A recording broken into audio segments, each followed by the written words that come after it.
بسم اللہ الرحمن الرحیم۔ رمضان کا آخری عشرہ آ چکا ہے۔ یہ عام راتیں نہیں ہیں، یہ وہ قیمتی گھڑیاں ہیں جب زمین پر سناٹا ہوتا ہے مگر آسمانوں میں فیصلے ہو رہے ہوتے ہیں۔ یہ وہ وقت ہے جب تقدیریں لکھ دی جاتی ہیں، نام بدل دیے جاتے ہیں اور شاید کسی کا انجام جنت سے جوڑ دیا جاتا ہے۔ انہی راتوں میں وہ رات ہے جس کے بارے میں اللہ تعالیٰ نے فرمایا لیلۃ القدر خیر من الف شہر، ایک رات 1000 مہینوں سے بہتر ہے۔ ذرا سوچئے گا، غور فرمائیے گا، اگر کسی کو ایک رات میں پوری عمر کی عبادت کا اجر مل سکتا ہو تو اس رات کی قیمت کیا ہوگی؟ اللہ تعالیٰ فرماتے ہیں تنزل الملائکۃ والروح فیہا بإذن ربہم من کل امر سلام ہی حتی مطلع الفجر۔ اس رات میں فرشتے اترتے ہیں۔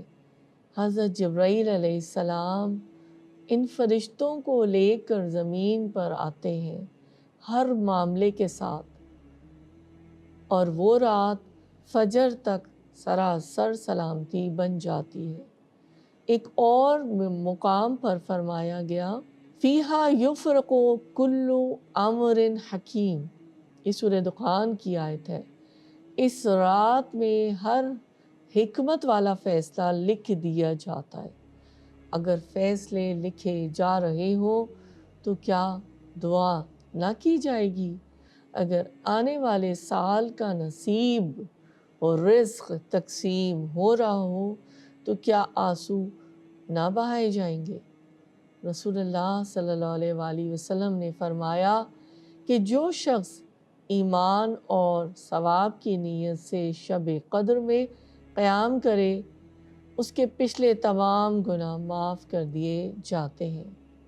تمام کے تمام گناہ، وہ بھی جو کسی کو معلوم ہے اور وہ بھی جو خود اس انسان کو بھی یاد نہیں ہے، لیکن یہ رات انعام کی ہے اور انعام تلاش کرنے والوں کو ملتا ہے۔ رسول اللہ صلی اللہ علیہ وآلہ وسلم نے فرمایا کہ اس شب قدر کو آخری عشرے کی طاق راتوں میں تلاش کرو۔ یہ رات عشاء سے شروع نہیں ہوتی، یہ مغرب کی اذان ہوتے ہی شروع ہو جاتی ہے۔ مغرب سے لے کر فجر تک ہر لمحہ قیمتی ہے۔ کبھی انسان افطار کے بعد غفلت میں چند منٹ گزار دیتا ہے، زبان سے کوئی سخت جملہ نکل جاتا ہے، دل میں کوئی کینہ آ جاتا ہے اور اسے اندازہ بھی نہیں ہوتا کہ شاید وہ اپنی سب سے قیمتی رات کے ابتدائی لمحے ضائع کر چکا ہے۔ قرآن کہتا ہے کہ ان کے پہلو بستروں سے الگ رہتے ہیں اور وہ اپنے رب کو خوف اور امید کے ساتھ پکارتے ہیں۔ یہ خوف کہ کہیں میں محروم نہ رہ جاؤں، یہ امید کہ شاید آج میرا نام بخشے گئے لوگوں میں لکھ دیا جائے۔ اب ان راتوں کے حوالے سے چند باتیں دل میں بٹھا لیجئے۔ یہی وہ عملی راستہ ہے جس سے یہ رات زندگی بدل سکتی ہے۔ پہلی بات، یہ رات مغرب سے شروع ہوتی ہے۔ مغرب کی اذان سے نیت بدل لیں، زبان کو محفوظ کریں، دل کو صاف کریں۔ غیبت، طنز، فضول گفتگو، غیر ضروری اسکرولنگ، سب سے اپنے آپ کو روک لیں، کیونکہ ابتدائی میں اگر دل آلودہ ہو گیا تو آگے کی عبادت میں وہ تاثیر نہیں رہے گی۔ دوسری بات، عشاء اور فجر کی نماز باجماعت پڑھنے کی پوری کوشش کریں۔ رسول اللہ صلی اللہ علیہ وآلہ وسلم نے فرمایا جو شخص عشاء کی جماعت میں حاضر رہے گا تو اسے آدھی رات کے قیام کا ثواب ملے گا، اور جو عشاء اور فجر دونوں نمازیں جماعت سے ادا کرے گا اسے پوری رات کے قیام کا ثواب ملے گا۔ تیسری بات، چھوٹی مگر جامع دعاؤں کو زبان پر جاری رکھے۔ سیدہ عائشہ رضی اللہ عنہا نے پوچھا کہ اگر شب قدر پالوں تو کیا پڑھوں؟ آپ نے فرمایا اللہم انکا عفو تحب العفو فاعف عنی، اے اللہ تو معاف کرنے والا ہے، معافی کو پسند کرتا ہے، مجھے معاف فرما دیجئے۔ یہ دعا جسے نبی اکرم صلی اللہ علیہ وآلہ وسلم کثرت سے پڑھتے تھے، ربنا آتنا فی الدنیا حسنۃ وفی الآخرۃ حسنۃ وقنا عذاب النار، اے پروردگار ہمیں دنیا میں بھی بھلائیاں عطا فرمائیے اور آخرت میں بھی بھلائی عطا کیجیے اور ہمیں دوزخ کے عذاب سے بچا لیجیے۔ ان دعاؤں کو بار بار پڑھیے، کبھی خاموشی میں، کبھی سجدے میں، کبھی چلتے ہوئے، کبھی آنسوؤں کے ساتھ۔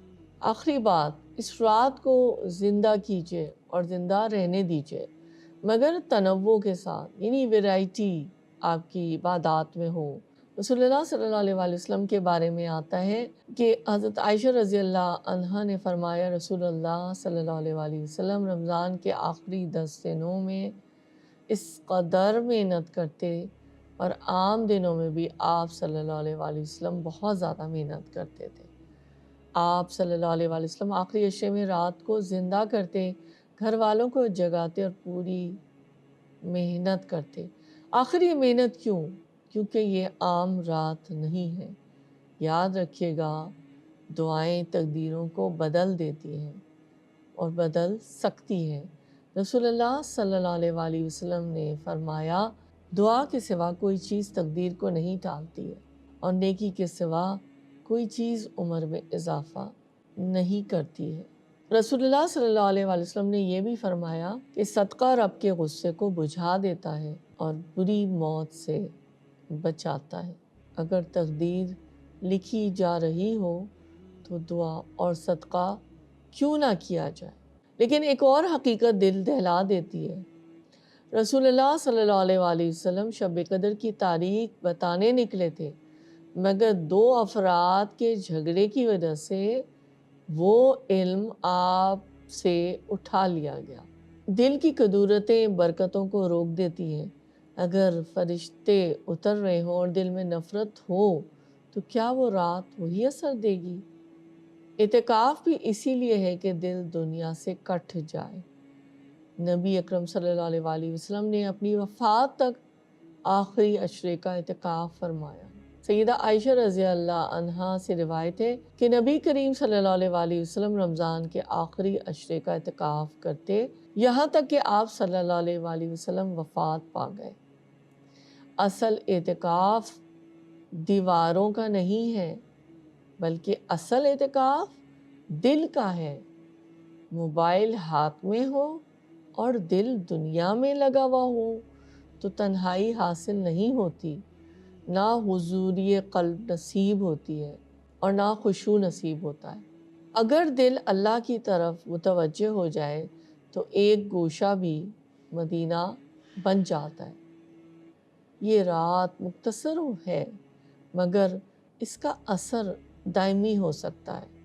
یہ آنسو چند لمحوں کے ہیں، مگر ان کا بدلہ ابدی ہو سکتا ہے۔ جب فجر طلوع ہو تو دل میں یہ امید ہو کہ شاید آج میرا نام ان لوگوں میں لکھ دیا گیا ہو جن کے بارے میں فرمایا گیا ہے غفر لہ ما تقدم من ذنبہ، اور زبان پر یہ دعا ہو ربنا ظلمنا انفسنا وان لم تغفر لنا وترحمنا لنکونن من الخاسرین اللہم انکا عفو تحب العفو فاعف عنا، اللہم انکا عفو تحب العفو فاعف عنا، اللہم انکا عفو تحب العفو فاعف عنا۔ آمین یا رب العالمین۔